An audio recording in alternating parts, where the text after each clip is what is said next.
ಇದು ಮುಖ್ಯ ರಸ್ತೆಯೋ ಹಳ್ಳವೋ ಕೊಳ್ಳವೋ, ಗುಂಡಿಯೊಳಗೆ ರಸ್ತೆಯೋ ರಸ್ತೆಯೊಳಗೆ ಗುಂಡಿನೋ ಒಂದು ಕೂಡ ಗೊತ್ತಾಗ್ತಾ ಇಲ್ಲ. ಯಾಕಂತಂದ್ರೆ ಆ ರೋಡ್ ನೋಡಿದ್ರೆ ನಿಮ್ಗೂ ಕೂಡ ಇದೇ ಪ್ರಶ್ನೆ ಮಾಡುತ್ತೆ.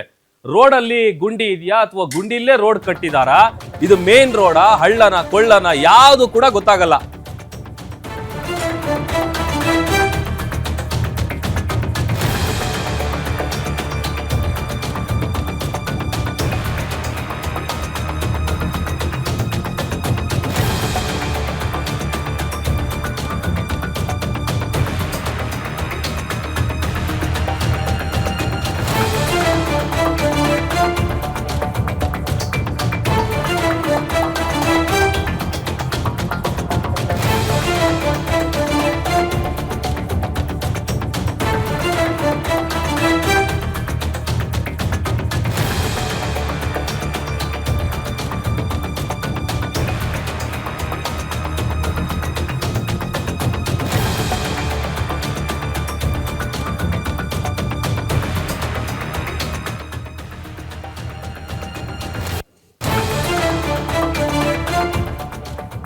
ಗುಂಡಿಯೊಳಗ್ ರಸ್ತೆ ಇದೆಯೋ ರಸ್ತೆ ಒಳಗ್ ಗುಂಡಿ ಇದೆಯೋ ಗೊತ್ತಾಗ್ತಾ ಇಲ್ಲ. RV ದೇಶಪಾಂಡೆ ಕ್ಷೇತ್ರದಲ್ಲಿ ಓಡಾಡಿದ್ರೆ ಅಪಾಯ ಗ್ಯಾರಂಟಿ.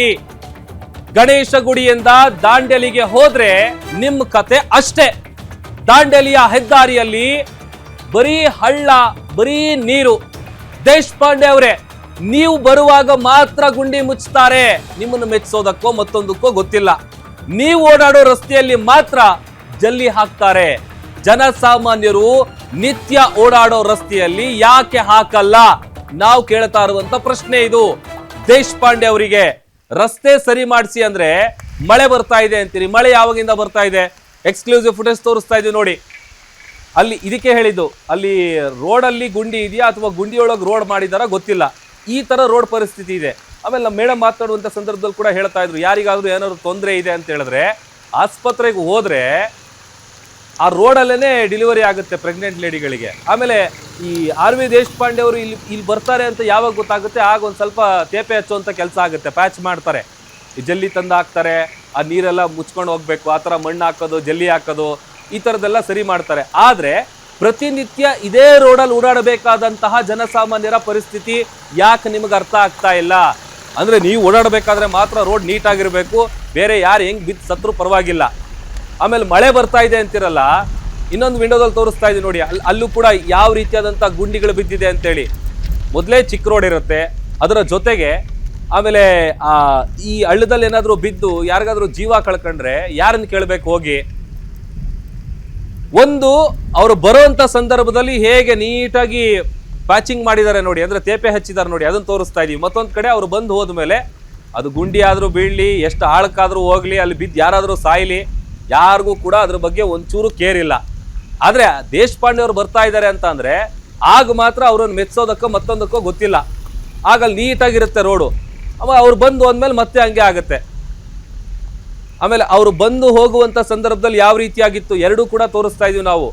ಒಂದು ರಸ್ತೆಯ ಪರಿಸ್ಥಿತಿ ಹೇಗಿದೆ ಅಂತ, ದೇಶಪಾಂಡೆ ಅವರು ಬರುವ ಮುನ್ನ ಹೇಗಿತ್ತು, ಅವರು ಬರುವಂತ ಸಂದರ್ಭದಲ್ಲಿ ಹೇಗೆ ರೆಡಿ ಮಾಡಿದ್ದಾರೆ ನೋಡಿ, ಎರಡೂ ತೋರಿಸ್ತಾ ಇದೀವಿ, ಬಿಫೋರು ಆಫ್ಟರು. ಒಂದ್ ಕಡೆ ನೀವು ಬಿಫೋರ್ ಪಿಕ್ಚರ್ ನೋಡ್ತಾ ಇದ್ದೀರಿ, ಮತ್ತೊಂದ್ ಕಡೆ ಆಫ್ಟರ್ ಪಿಕ್ಚರ್. ಯಾವಾಗ ದೇಶಪಾಂಡೆ ಅವರು ಬಂದು ಹೋದ್ಮೇಲೆ ಎಷ್ಟು ನೀಟಾಗಿದೆ ನೋಡಿ, ಎಲ್ಲೂ ಕೂಡ ಇಲ್ಲ, ಅಲ್ಲೊಂದು ಹಳ್ಳುಗಳು ಕಾಣಿಸಲ್ಲ. ಅವಾಗ ಏನೋ ಒಳ್ಳೆ ಬುದ್ಧಿ ಬಂದಿದ್ಯಪ್ಪ, ನಮ್ಮವ್ರಿಗೆ ರೋಡ್ ಮಾಡಿದ್ದಾರೆ ಅಂತ ಮಾತಾಡ್ಕೊತಾರೆ. ಅದು ಹಾಕಿದ್ ಯಾರಿಗೋಸ್ಕರ? ದೇಶಪಾಂಡೆ ಅವರು ಬರ್ತಾ ಇದ್ದಾರೆ ಅನ್ನುವಂಥ ಕಾರಣಕ್ಕಾಗಿ ಹಾಕಿರೋದು. ಅವ್ರು ಬಂದು ಹೋದ್ಮೇಲೆ ಎಷ್ಟು ನೀಟಾಗಿದೆ, ಅವ್ರು ಬರೋಕ್ ಮುಂಚೆ ಹೇಗಿತ್ತು ರೋಡ್ ನೋಡಿ. ಅದಕ್ಕೆ ಹೇಳ್ತಾ ಇರೋದು, ಇಷ್ಟೆಲ್ಲ ಸಮಸ್ಯೆಗಳಿದೆ. ಆದ್ರೂ ಕೂಡ ನೀವು ಗಾಂಚಲಿ ಮಾತಾಡ್ತೀರಿ, ದರ್ಪದ ಮಾತಾಡ್ತೀರಿ. ಮೊದಲು ರೋಡ್ ಸರಿ ಮಾಡಿಸಿ ಅಂತ ಕೇಳಿದ್ರೆ, ಒಂದು ಆಸ್ಪತ್ರೆ ಯಾವಾಗ ಕೊಡ್ತೀರಿ ಅಂತ ಕೇಳಿದ್ರೆ, ಅದಕ್ಕೆ ನೀವು ಕೊಟ್ಟಂತ ಉತ್ತರ ಇದೆಯಲ್ಲ, ಅದು ನಿಜಕ್ಕೂ ಯಾರು ಕೂಡ ಒಪ್ಪುವಂಥದ್ದಲ್ಲ. ಯಾಕೆ ಅಂತ ಅಂದ್ರೆ ಆ ಭಾಗದ ಜನರಿಗೆ ಬಹು ವರ್ಷಗಳಿಂದ ಈ ಸಮಸ್ಯೆ ಇದೆ, ಅದನ್ನ ಸರಿ ಮಾಡಿ ಅಂತೇಳಿ ನಾವು ಕೇಳದಂತ ಪ್ರಶ್ನೆ ಅದು.